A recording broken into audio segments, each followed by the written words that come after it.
स्वागत है आपका स्वतंत्र मिश्रा मैथ्स क्लासेस में।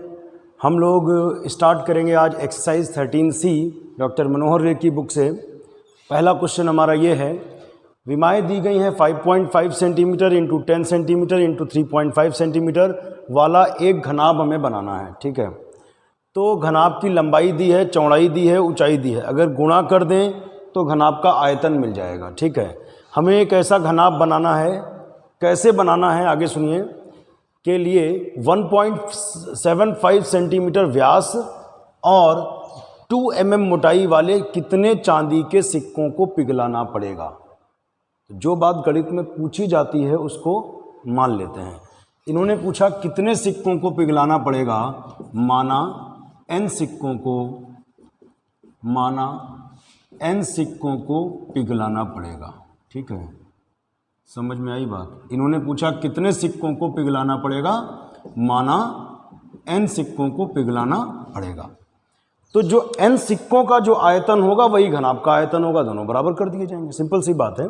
जैसे आपने 2 सिक्के पिघला करके घनाभ बनाया तो 2 सिक्कों का जितना आयतन था वो घनाभ के आयतन के बराबर होगा। 3 सिक्के पिघलाए तो 3 सिक्कों का जो आयतन होगा वो घनाभ के आयतन के बराबर होगा।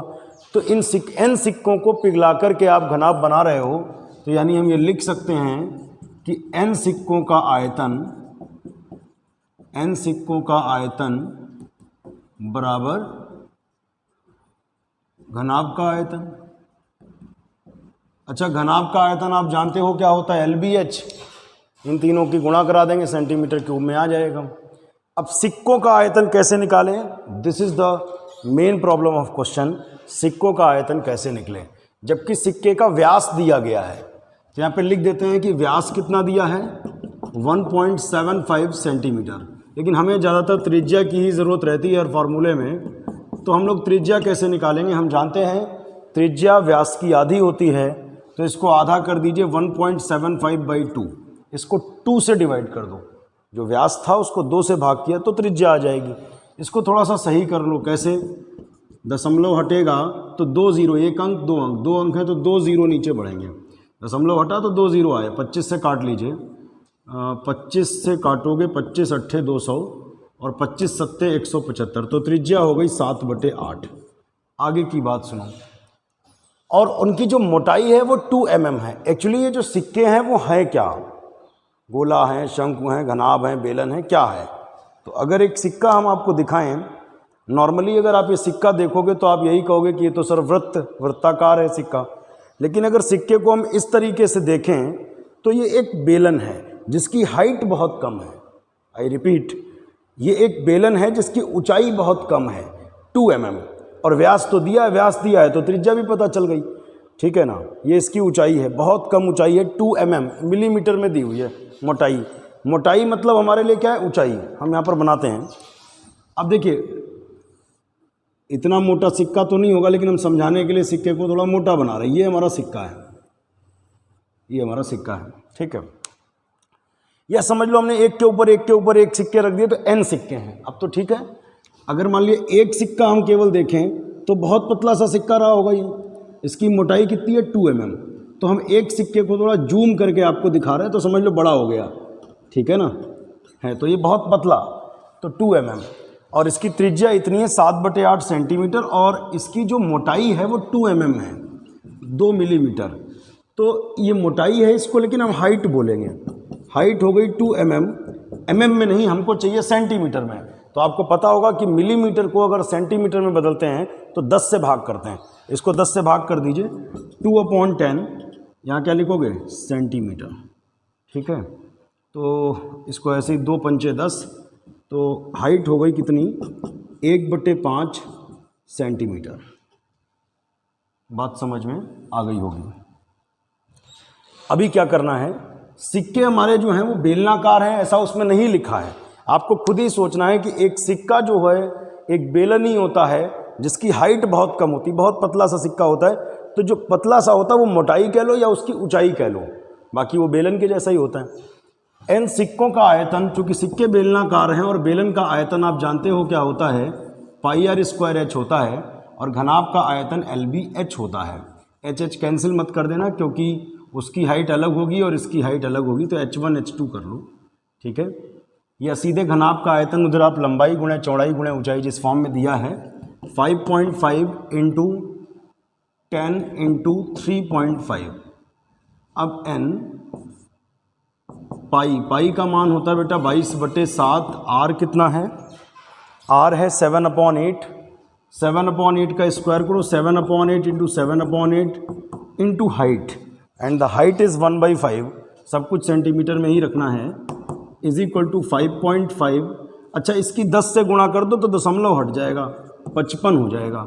55 गुणे 0 0, 55 एकम 55, और एक अंक बाद दशमलव लगा तो वो 0 चला गया, 55 ही हो जाएगा सीधे, गुणे 3.5। यहाँ से हम 7 7 कैंसिल कर दें और n की वैल्यू अब निकाल लें। नीचे वाला सब उधर गुणे में जा रहा है, देखो 55 गुणे 3.5, ये गुणे में गया 8 गुणे 8 गुणे 5, और ये बटे में गया 22 गुणे 7 गुणे 1 बटे में लिखो या ना लिखो कोई मतलब नहीं है।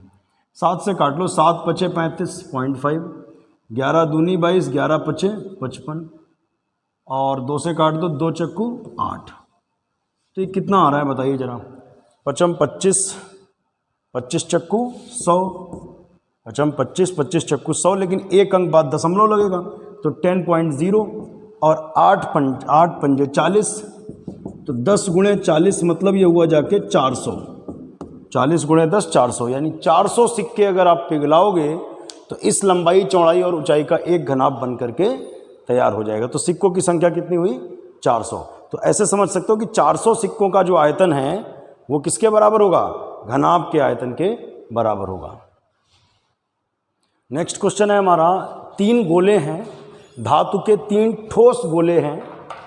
एक गोला है 6 सेंटीमीटर त्रिज्या का, एक उससे थोड़ा बड़ा है 8 सेंटीमीटर त्रिज्या का, एक और बड़ा उससे है 10 सेंटीमीटर त्रिज्या का, ठीक है। सब कुछ सेंटीमीटर में, अच्छी बात है। इन तीनों ठोस गोले हैं 6, 8 और 10 रेडियस के। इन तीनों गोलों को पिघलाया गया, पिघला करके एक बड़ा गोला बनाया गया, बड़ा ठोस गोला एक बनाया गया। ये डायग्राम आप नहीं भी बनाओगे तो भी ठीक है। तो कह रहे हैं कि उस बड़े गोले की त्रिज्या ज्ञात करनी है। तो सीधी बात है, जिसको पिघलाकर जो बनाया जाता है तो इन तीनों गोलों का आयतन बराबर बड़े गोले का आयतन, काम खत्म, ठीक है। पहले गोले की त्रिज्या हमने मान ली r1, दूसरे की r2, तीसरे की r3, और बड़े गोले की त्रिज्या r है, ऊपर लिख लीजिएगा। माना दिए गए गोलों की त्रिज्याएं क्रमशः r1, r2, r3 हैं और बड़े गोले की त्रिज्या r है, ओके। तो अब यहाँ लिखेंगे तीनों ठोस गोलों का आयतन, तीनों दिए गए तीनों ठोस गोलों का आयतन बराबर बड़े गोले का आयतन, ठीक है।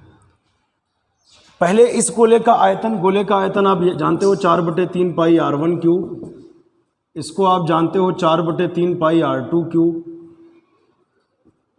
और इसको आप जानते हो 4/3 पाई r3 क्यूब। गोले का आयतन याद होगा 4/3 pi r cube, r1 cube, r2 cube, r3 cube, त्रिज्याएं बदली हैं। उसका आयतन क्या होगा, चूंकि त्रिज्या r है 4/3 पाई r क्यूब। अब इसमें से ये इतना कॉमन ले लो 4π/3, तो ये बचा r1 cube plus r2 cube plus r3 cube is equal to 4/3 pi r cube. 4π 3 चला गया। r1 की वैल्यू है 6 cube plus 8 cube plus 10 cube is equal to r cube. 6 छंग 36, 6 का 216, 8 अट्ठी 64, 8 512, 10 गुणे 10 गुणे 10 यानी 1000 बराबर कितना, r क्यूब। r क्यूब की वैल्यू कितनी बताइए, 6 2 8 0 8, 1 1 2 0 2, 2 5 7 0 7 और 1728। r क्यूब की वैल्यू 1728। 1728 किसका घन होता है ये पता करना है। तो इसे 12 का घन लिख सकते हैं, चेक करके देख लीजिएगा। 12 गुणे 12 याद ही होगा 144, और 12 की गुणा करो तो 12 चौक 48 के 8, हासिल लगे 4, 12 चौक 48 और 4 52 के 2, हासिल लगेंगे 5, 12 एकम 12, 5 17। यस, 12 को 3 बार गुणा करना, 12 गुणे 12 गुणे 12 1728 आएगा। क्यूब क्यूब हट जाएगा तो आर की वैल्यू कितनी आ गई 12, यानी बड़े गोले की त्रिज्या 12 सेंटीमीटर होगी, क्योंकि ये सब कुछ सेंटीमीटर में दिया था, इसलिए आंसर भी हमारा सेंटीमीटर में आएगा। अगला प्रश्न है क्वेश्चन नंबर 3। त्रिज्या 4.2 सेंटीमीटर वाला धातु का एक गोला है। ठीक है, तो पहले धातु का एक गोला बना लिया हमने, इसकी त्रिज्या कितनी है 4.2 सेंटीमीटर। ठीक है, इसको पिघला करके 6 सेंटीमीटर वाला एक बेलन बनाया जाता है। 6 सेंटीमीटर त्रिज्या वाला होगा हमको लगता है, हाँ त्रिज्या 6 सेंटीमीटर वाला, बिल्कुल सही है। यहाँ पे त्रिज्या दी हुई है कि त्रिज्या 6 सेंटीमीटर वाला एक बेलन बनाया जाता है। कभी भी किसी को पिघलाकर कुछ बनाएंगे तो दोनों का आयतन कैसा होगा, बराबर होगा। इसको पिघलाकर एक बेलन बनाया जाता है और बेलन की त्रिज्या कितनी है, बेलन की त्रिज्या 6 सेंटीमीटर है। तो ये कह रहे हैं बेलन की ऊंचाई ज्ञात करो, माना बेलन की ऊंचाई h है, और ये मान लेना माना गोले की त्रिज्या स्मॉल r और बेलन की त्रिज्या कैपिटल R है। अच्छा, क्वेश्चन क्या है, इसको पिघलाकर वो बनाया जाता है। अरे पिघलाओगे तो इसी को, तो जितना आयतन यहाँ से निकलेगा उसी से तो वो बनेगा। तो हम ये कह सकते हैं कि गोले का आयतन बराबर बेलन का आयतन, गोले का आयतन बराबर बेलन का आयतन। तो यहाँ लिखेंगे क्योंकि गोले को पिघलाकर बेलन बनाया जाता है, इसलिए गोले का आयतन बराबर बेलन का आयतन। अब आपको दोनों फार्मूले याद होने चाहिए। गोले का आयतन क्या होता है, 4/3 पाई आर क्यूब, रेडियस की आर मानी है, और बेलन का आयतन होता है पाई आर स्क्वायर, उसकी रेडियस आर मानी है, पाई आर स्क्वायर, एच हाइट को एच माना है, पाई पाई चला गया, 4/3 आर, आर ये जो है ना इसको 4.2 लिखा हुआ है, तो 4.2 को ऐसे लिख सकते हैं, दशमलव नीचे 1 लिखो, दशमलव हटाओ 0 बढ़ाओ, 42/10, 2 से काट लो, 2 दूनी 4, 2 एकम 2, 2 पंचे 10, 21/5 लिख सकते हैं।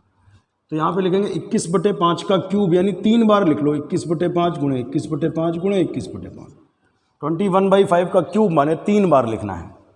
अच्छा, कैपिटल आर की वैल्यू कितनी है 6, या 6 लिखोगे तो 6 × 6 × h। अच्छा जी, 3 सते 21। अब h बराबर क्या आएगा, ये 6 × 6 बटे में कर लो, 4 × 7 × 21 × 21, ठीक है ना, बटे 5 × 5 × 5 और गुणे 6 × 6, ये बटे में आया।